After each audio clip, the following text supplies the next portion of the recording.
Last season, the Cavs were the favorites in the East all along, but the road was anything but stable. And I'm not even talking about what happened on the court. There were rumors about who was getting along with who and why somebody wanted in a picture. And LeBron's tweeting, and, this was all big news. But somehow Coach Lou comes in, and everything starts getting a little smoother. And they hit their stride in the playoffs. Yeah, everybody can sit down. I'll be here for a while. They start winning. They start winning their first 10 games in the playoffs, setting record after record for three-point shooting. But obviously, what this all comes down to is a team that, for the first time in NBA history, comes back from being down 3-1 in the finals. The first team in history to dig themselves out of a hole like that. And I should add that by knocking off the Warriors, they cemented the 1996 Bulls as the greatest team of all time. So your president thanks you for that. Now, I know. That's funny, isn't it? Yes, it is. See, everybody's happy when their team wins. The comeback was remarkable, and you learn about people when they're down against a historically good Warriors team. Cavs won games 5 and 6 by double digits. You had both LeBron James and Kyrie Irving becoming the first duo ever to score 40 points apiece in a finals game.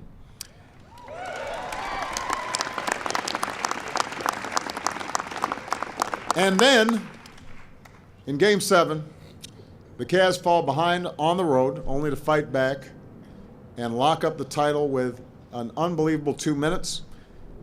There was the block, what LeBron has said was the defining play of his career. The shot by Kyrie, putting the Cavs up 5. The stop by Kevin Love.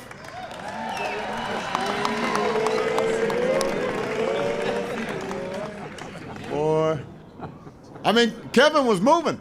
I hadn't seen defense like that.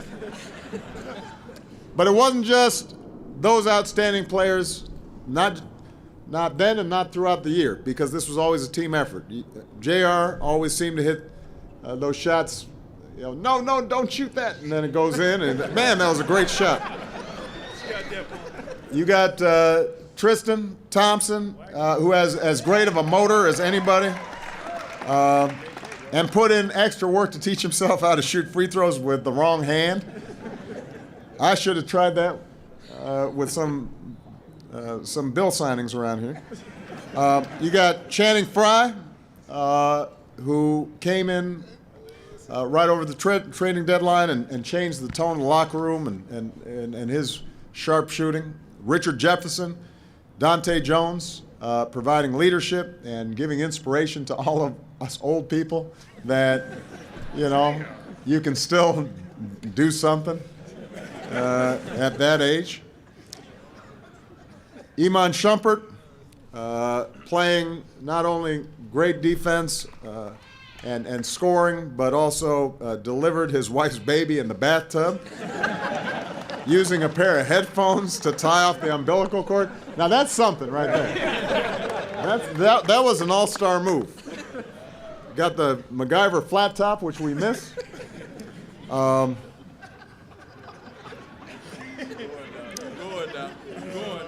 And of course,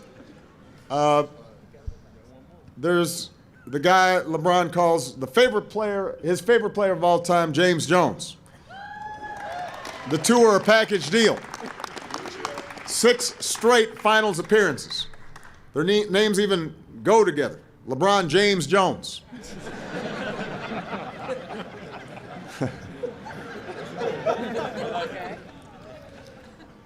But the truth is, LeBron wouldn't be LeBron without his teammates. Kyrie, Kevin, Tristan. Michelle's brother, who was an excellent basketball player, always says that you can learn a lot about somebody's character by the way they play basketball. And when you see LeBron James, it is not just his power and his speed and his vertical. It is his unselfishness. It is his work ethic. It is his insistence on always making the right play. It is his determination, all of which makes him one of the great players of all time. And you saw it in those last 3 games. Put up some of the most staggering statistics in finals history. He did it the year before, despite injuries, dragging his team along to make a very competitive series. You saw it when this kid from Akron broke down and fell to his knees when he realized that he had finally fulfilled a promise that he had made all those years ago and delivered that championship back to Northeast Ohio. So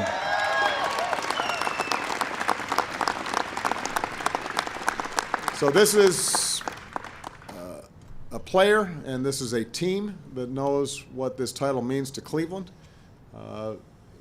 This is a city that's, throughout sports history, been through a lot. The fumble, the drive, Jordan over Elo, a whole lot more. But through it all, Cleveland was always believe land, and that's why the Cavs have always given back to their fans and the community that's been so loyal to them. Over the last 22 years, they've given more than $23 million to local charities. And more than just the money, players and coaches have made about 200 visits annually to schools, hospitals, food kitchens, and more, including assisting educational programs that reach more than 100,000 kids in Northeast Ohio.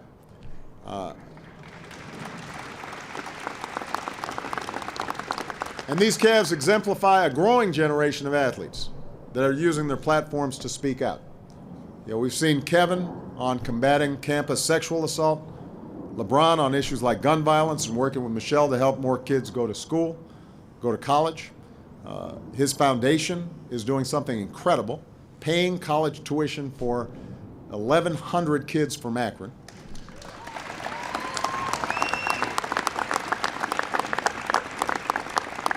I should mention that as we were walking out, Dan Gilbert has been unbelievable in the work he's been doing in Detroit, his hometown, and giving back. And finally, earlier today, the Cavs met with Attorney General Loretta Lynch and my senior advisor, Valerie Jarrett, to discuss steps they're taking to help build understanding between law enforcement and the Cleveland community, part of a league-wide effort to build stronger communities all across the country, including holding open conversations so we can begin to bridge divides and diffuse tensions and see each other as one American family. It's really important work. It's just one of a number of recent efforts. We've been proud to partner with the NBA during my time as president, from the league's support of My Brother's Keeper initiative to the mentoring initiatives to Michelle's Let's Move and Joining Forces efforts. The NBA has been a model for positive change, and the fact that it's not just a responsibility of government, it takes all of us, businesses, nonprofits, athletes, role models, working together to achieve the progress that we seek. So I know that Cleveland could not be happier and prouder of having this trophy, but this was already a championship group of guys even before last year, and you should be very proud of them. Give it up for the world champs one last time. I've just received a call from Secretary Clinton.